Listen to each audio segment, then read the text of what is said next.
Now at 6, a man's quick thinking helps save a life, and it was all caught on camera. What went through his mind after seeing a car plow through a group of migrants?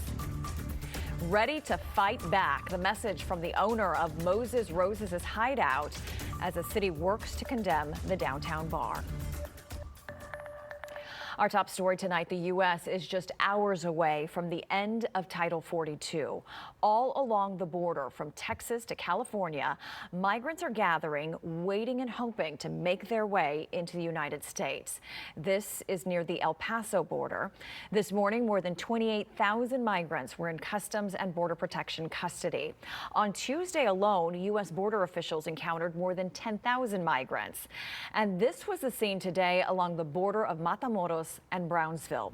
Soldiers and airmen from the state's Quick Reaction Force marched to the river ahead of midnight. Their commander says these men and women are specially trained and equipped for civil disturbances. KENS 5's Alicia Nieves is live now in Brownsville. She has the latest on the situation at this hour. Alicia? Well, lots of activity on both sides of the border, ECs, from the migrant camps in Matamoros to right here on the U.S. side of the border in Brownsville. Throughout the day, we've witnessed busloads of migrants come from a processing center that is just beyond this hill right behind me, being bused downtown to Brownsville, to a bus station. Once the migrants arrive there, they're on their own to buy their plane ticket, their bus ticket to their next destination. Now, this quick reaction force that you just saw with the soldiers, they are military police for Operation Lone Star. Thousands of them have been deployed along 1,254 miles of the border. They partner with DPS to patrol the border along the river and in the air using drones. What's happened over these last few days, some of these soldiers and airmen had to be reassigned to another spot along the border based on the numbers that officials are seeing right now. These soldiers are from Texas. Their commander told us many are serving in their own backyard. The commander says his biggest challenge right now is the volume as the number of migrants surrendering at the border continues to grow. But whatever midnight brings, he says, they'll be ready. Well, we always keep our ear to the ground and have information sharing with our law enforcement partners, especially Department of Public Safety and the municipal agencies. So if we do, think there's a credible threat, obviously we'll reevaluate, but we're well prepared for any contingency. Over the last week, National Guard engineers placed more than 70 miles of wire fencing along the border in preparation for the end of Title 42. Commander Barker said they're taking proactive measures with these barriers and the additional forces to explain to migrants that coming to the U.S. through ports of entry is way safer instead of crossing the more dangerous route going through the river. Now, Governor Abbott ordered these 500 additional soldiers to come to the border. The last of them arrived in McAllen yesterday. Coming up, we're learning more about the conversations happening right now in Matamoros. Hear why some migrants are preferring to cross before Title 42 ends. We'll explain tonight at 10. Live in Brownsville, Alicia Nieves, KENS 5. Thank you, Alicia. New tonight, we're hearing from a witness in the deadly Brownsville crash. He jumped in right away using his training as a firefighter in Venezuela to save lives. And it was all caught on camera by a bystander who shared the video. Anayeli Ruiz spoke with that firefighter and a person he helped. 29-year-old Brian Pineda still can't believe what he witnessed Sunday. It all feels so surreal for him.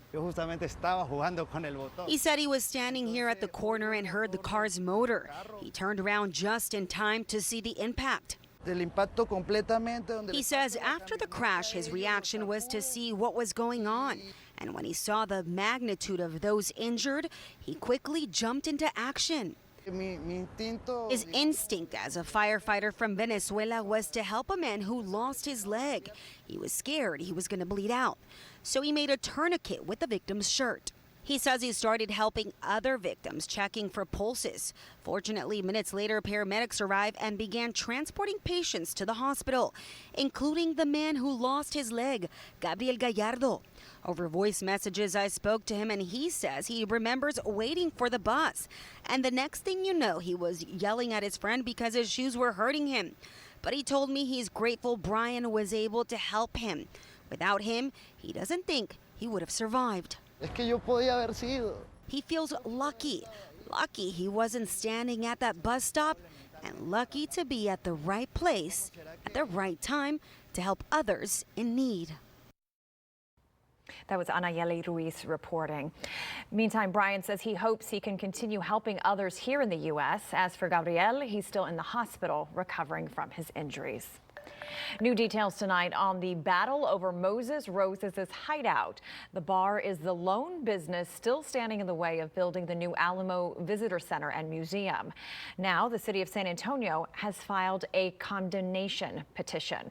The Texas General Land Office, the Alamo Trust, and the city have been negotiating with the bar owner, Vincent Cantu, for nearly 3 years. Their final offer to Cantu was for more than $5 million, which he rejected. Even though the eminent domain process is moving forward, the city says they are still open to negotiating outside of court.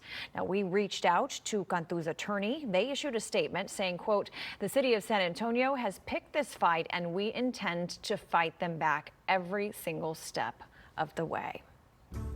Tonight, San Antonio police are looking for the person responsible for killing a man 9 months ago. Joseph Silva was shot and killed outside his apartment on August 6 on West Commerce Street. Police say a car pulled into the parking lot and someone asked Silva and his roommate a question. After a brief interaction, someone in the car started shooting at Silva and his roommate before driving away. If you have any information, you are urged to call Crime Stoppers. Across Texas, a former Army sergeant is sentenced to 25 years in prison. Daniel Perry was found guilty of shooting and killing a Black Lives Matter protester in Austin back in 2020. The judge announced his sentence this morning. Governor Greg Abbott hopes to pardon Perry, but that can only happen if the Texas Board of Pardons and Paroles recommends the move. The board is currently reviewing Perry's case. Alana Sarabia joins us now with a check on traffic. Alana? Easy to take a look at this. Is our TransGuide camera at 410 and McCall.